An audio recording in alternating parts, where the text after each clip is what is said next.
दोस्तों नमस्कार, मैं हूं संजीत कुमार और आपने देखना शुरू कर दिया है बिहार टीचर न्यूज। दोस्तों आज बात करेंगे एनआईओएस से जो लोगों ने डीएलएड का किया है। जी हां, 18 महीने का सुप्रीम कोर्ट ने भी आदेश दिया था कि उन लोगों को एनआईओएस के माध्यम से डीएलएड करना है। और उसके बाद बाहर पूरे देश में बहुत बड़े पैमाने पर, ये कि नहीं कि सिर्फ बिहार में, पूरे देश में बड़े पैमाने पर लोगों ने डीएलएड किया और बिहार में भी किया। और डीएलएड ये एनआईएस के माध्यम से हुआ, उसमें प्राइवेट स्कूल वाले भी डीएलएड, जो टीचर थे वो डीएलएड किए। ऐसे एनआईएस के माध्यम से बिहार में जो वो गवर्नमेंट टीचर भी किए जिनकी नियुक्ति हो गई थी अनट्रेंड शिक्षक के रूप में, तो वो जब अनट्रेंड शिक्षक के रूप में हो गई तो वो भी 18 महीने का है डीएलएड किए। तो वो वैलिड था कि चलिए 18 महीने का डीएलएड किए, तो वो सिर्फ इसलिए वैलिड था कि उनको उसी सेवा में बने रहने के लिए 18 महीने का डीएलएड था। अब उसके बाद बात करते हैं, जब वैकेंसी आई बिहार में शिक्षकों के बड़े पैमाने पर वैकेंसी जो बिहार में शिक्षकों की आई, तो उसमें बहुत सारे लोगों ने आवेदन किया एनआईओएस के माध्यम से जो डीएलएड किया था, और टीआरई 3 में और आवेदन किया और बाद में फिर उनका सिलेक्शन भी हो गया। अब देखिए बात है कि टीआरई 4 के लिए भी सुप्रीम कोर्ट आदेश दिया है कि डीएलएड जो अभ्यर्थी हैं जिन्होंने 18 महीने का कोर्स कर रखा है वो टीआरई 4 के लिए वैलिड हैं। अब आप सोच सकते हैं इस बात को कि लोग पूरे सोशल मीडिया पर यह हंगामा मचा के रखा है कि डीएलएड जो है वाले जो शिक्षक हैं वो हटेंगे, डीएलएड वाले हटेंगे क्योंकि टीआरई 3 के विज्ञापन में डीएलएड वाले को आवेदन नहीं करना था। जब अब सवाल ये उठता है कि सरकार अपने ही चक्र में घिर रही है कि जब टीआरई 3 में आवेदन नहीं करना था और एनआईओएस वाले ने आवेदन कर दिया। जब आवेदन कर दिया तो आवेदन को उसी समय, जिस समय वैकेंसी आई थी, जिस समय उनका सिलेक्शन हो रहा था, डॉक्यूमेंट्स वेरिफिकेशन हो रहा था, उसी समय इसे सिस्टम से बाहर करना चाहिए था। अब तब जब 1 वर्ष तक वो लोग काम कर चुके, वेतन पा चुके, ट्रांसफ़र का रास्ता देख रहे हैं, और अब ये आता है लेटर कि 18 महीने का जो डीएलएड वाले हैं वो हट जाएंगे। तो मैं जितने भी डीएलएड धारी हैं वो खास करके जिन्होंने 18 महीने का डीएलएड कोर्स किया है, वो नहीं जो अनट्रेंड थे और बाद में फिर ट्रेंड होकर के टीचर बने, उनकी बात नहीं कर रहा हूँ। यानी कि जिनका सिलेक्शन पहले ही हो चुका था, बाद में डीएलएड किए हैं, उनकी बातें नहीं है। बात उनकी है जो जिनकी नियुक्ति नहीं हुई थी, जिनकी नौकरी नहीं हुई थी, और वो किसी प्राइवेट स्कूल से डीएलएड उन्होंने 18 महीने का कर लिया। ठीक है, तो जब कर लिया तो उनकी नियुक्ति फिर हो गई। जब हो गई तब अब आता है कि हट जाएंगे, लेकिन मैं आपको जानकारी दे देता हूँ कि वो लोग नहीं हटेंगे। अब सोचिएगा कि पूरे सारे लोग कह रहे हैं, पूरा देश कह रहा है कि हटेंगे, हाँ मैं ही कह रहा हूँ कि वो किसी भी कीमत पर नहीं हटेंगे। क्योंकि देखिए, कुछ तथ्य के अंदर भी जाइए तभी पता चलेगा। और जितने भी एनआईओएस के माध्यम से डीएलएड किया है और जिनकी नियुक्ति 2003 के आसपास है, माफ़ करिएगा, टीआरई 3 में जिनकी नियुक्ति हुई है, वो नहीं हटेंगे।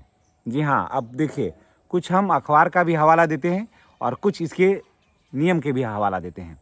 अगर आपके पास वक्त है तो थोड़ा सा इसे आप देख लीजिए। अगर वक्त की कमी है आपके पास तो आप इस वीडियो को छोड़ के बीच में आप जा सकते हैं। देखिए, अब इस बात को थोड़ा सा समझते हैं। 13 लाख डीएलएड अभ्यर्थी सुप्रीम कोर्ट के आदेश के अनुसार 10 अगस्त 2017, जी हाँ याद रखिए, 10 अगस्त 2017 के विज्ञापन के अनुसार अगर उन लोगों ने 18 माह का कोर्स किया है तो वो डीएलएड अभ्यर्थी जो हैं वो किसी भी शिक्षक भर्ती में योग्य हैं और टीआरई 4 में वो आवेदन करेंगे।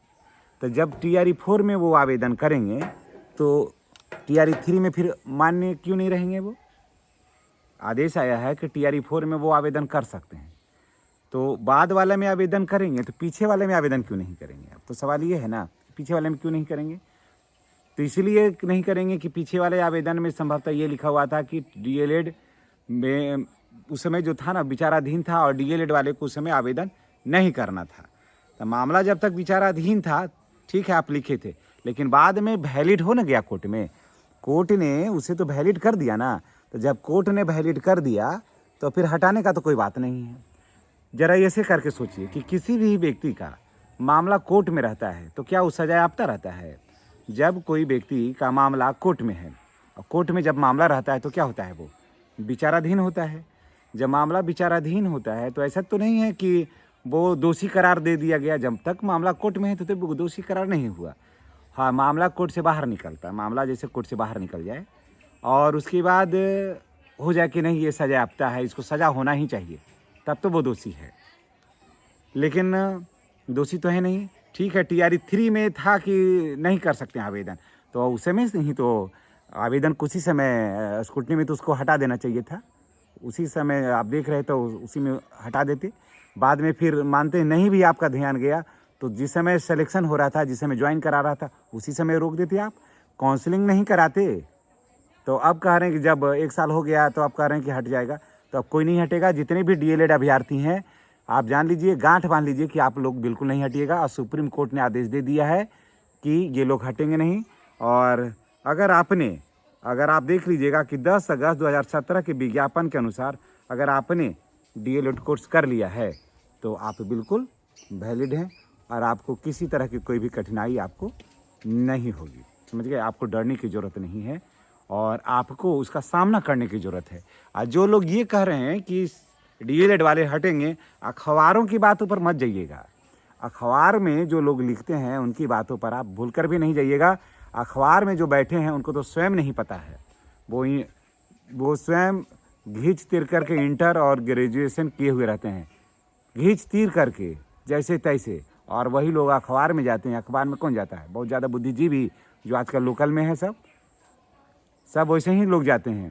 तो उनको तो स्वयं ही नहीं पता, उनका तो स्वयं अपना भविष्य ही अंधकार में रहता है। वो आपका भविष्य को क्या लिखेंगे वो? तो इसीलिए उन लोगों की बातों में नहीं जाना है। जो भी DLED अभ्यर्थी हैं और जिनका भी नियुक्ति हो गया है वो बिल्कुल रहेंगे। एक और भी चीज़ हम आपको बता दे रहे हैं, थोड़ा सा इसको भी आप जान लीजिए। देखिए, अभी सुप्रीम कोर्ट का क्या आया है फैसला कि 18 माह के DLED वाले शिक्षक भर्ती के लिए मान्य हैं। जी हाँ, 18 माह का DLED अभ्यर्थी जो हैं सुप्रीम कोर्ट ने राह दे दी है।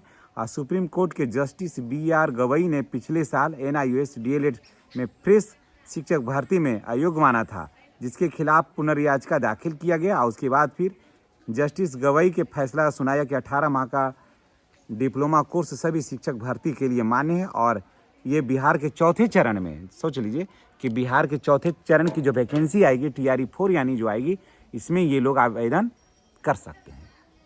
समझ गए? ये लोग उसमें आवेदन करेंगे। तो जब सुप्रीम कोर्ट ने ही दे दिया है, पहले क्या था, सुप्रीम कोर्ट ने नहीं दिया था, बाद में फिर पुनर्याचिका दायर किया गया तो उसने सुप्रीम कोर्ट ने कहा कि नहीं, इसको मान्यता दे दी जाए। क्योंकि देखिए, सुप्रीम कोर्ट ही पहले कहा था, वो उसी लोगों का आदेश था और केंद्र सरकार का, कि आप जो हैं वो प्राइवेट स्कूल वाले भी जो शिक्षक हैं वो ट्रेंड रहें और वो DLED कर सकते हैं 18 महीने का। तो टीचर जो गवर्नमेंट टीचर थे वो और जो प्राइवेट टीचर थे वो दोनों मिल कर के किए। बाद में इसकी मान्यता हो गई, लोगों ने आवेदन दिया, लोगों ने परीक्षा पास किया, उनका सिलेक्शन हो गया। तो इसमें शिक्षकों का क्या दोष है जो आज हटाने की बात हो रही है?